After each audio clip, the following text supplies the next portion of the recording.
Welcome aboard the Fall 2020 semester here at SFA. We know you have a lot of choices in higher education.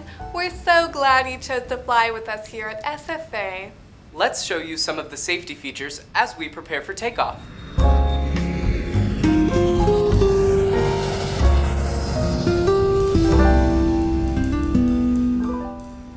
Here at SFA, safety is our top priority. It's also everyone's job. We must all take responsibility for keeping ourselves well and ensuring the wellness of others as we all travel together. While we know that we cannot prevent COVID-19 infections entirely, we can reduce the likelihood of infection. Even if you are young and relatively healthy, it's important that we think of the welfare of others who are traveling with us. It's possible to get others sick, even if you do not show any symptoms. So, to be safe, always act as though you may be infected. We also know that for vulnerable individuals or those with vulnerable family members, the safest course of action would be to take classes remotely. If everybody gets on board with preventing the spread of infection, we know that we can make a difference.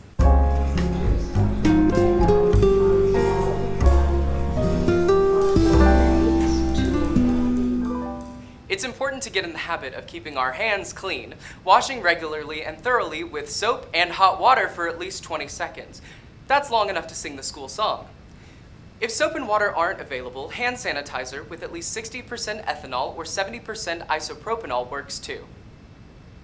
Anyone who is exhibiting symptoms of COVID-19, including but not limited to fever or chills, cough, shortness of breath or difficulty breathing, fatigue, muscle or body aches, headache, new loss of taste or smell, sore throat, congestion or runny nose, nausea, vomiting or diarrhea, should not come to work, class, participate in student organizations, or attend events. Are you okay? Oh, yeah, I'm fine.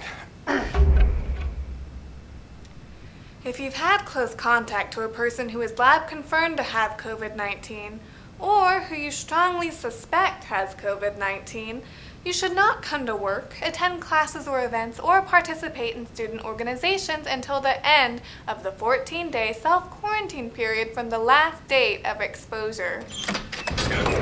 See you in a couple of weeks!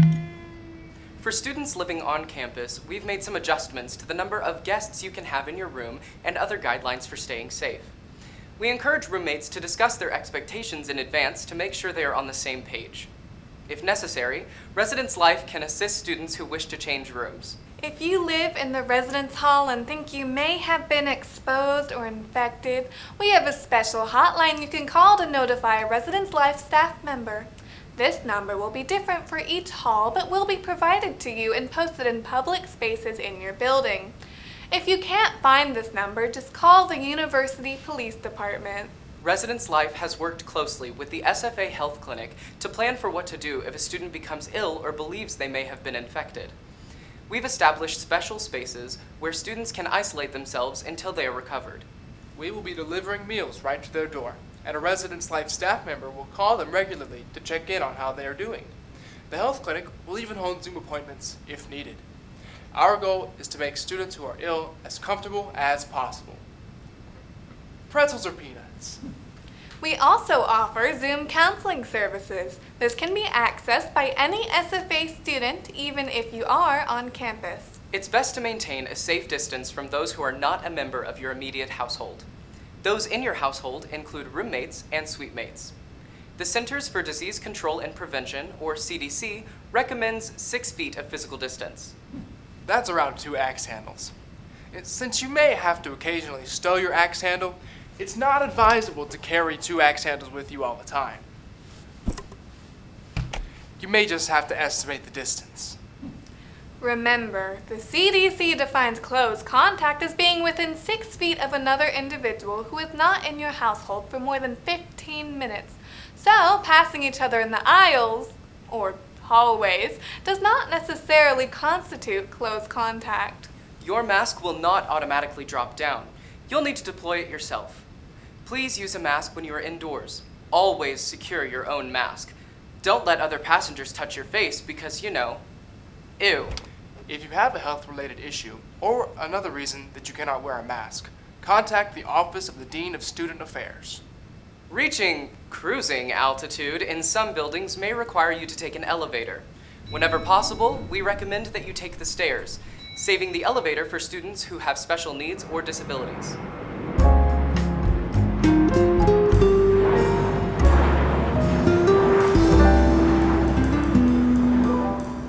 It's safest to avoid enclosed spaces with other individuals outside of your household. If you need to take the elevator, you should try to limit your groups to those from your household. Avoid pushing elevator buttons with your fingers. You can use a pen or even your elbow. Sanitize your hands when exiting the aircraft. Please follow all crew members' instructions. Passengers who do not follow university guidelines and directives may face consequences through the Office of Student Rights and Responsibilities. As you know, items may shift during flight, and our plans may need to be flexible as well. Please be diligent about keeping up with our latest guidance via your official SFA email and our website. This is your captain speaking. We do expect a little bit of turbulence on this flight, but if we stick together, we know that we can all arrive at our destination on time. Thank you for flying with us, and Action Jacks! Hello, my name is Christopher Moore and I'm your student body president here at SFA. We had a bit of fun with this safety video and we know that watching a training probably isn't how you prefer to spend your time. We hope that we made it a bit more enjoyable. But getting serious for a moment, we want to make this final point. Though there is a tendency to assume that most people on a college campus are young or healthy or both, there are many in our community who are at elevated risk of the most severe consequences of this illness. The SFA way says, lumberjacks think of the needs of others and seek to improve the quality of life of those around them. In this spirit, we commit ourselves to taking personal responsibility for staying well, protecting the health of those around us, and safeguarding the health and well-being of our community. We've established something we call the Way Through. It's a pledge we're asking all of our students, faculty, and staff to commit to. Here's what it says. I pledge to take responsibility for my own health and the protection of those around us, and to help keep SFA and our community safe from the spread of COVID-19 and other infections as guided by the university. I hope you will commit yourself to following this pledge. For those of you who plan to come to campus this fall, we can't wait to see you. For those of you who plan to join us remotely, we can't wait to serve you too. Action Jacks.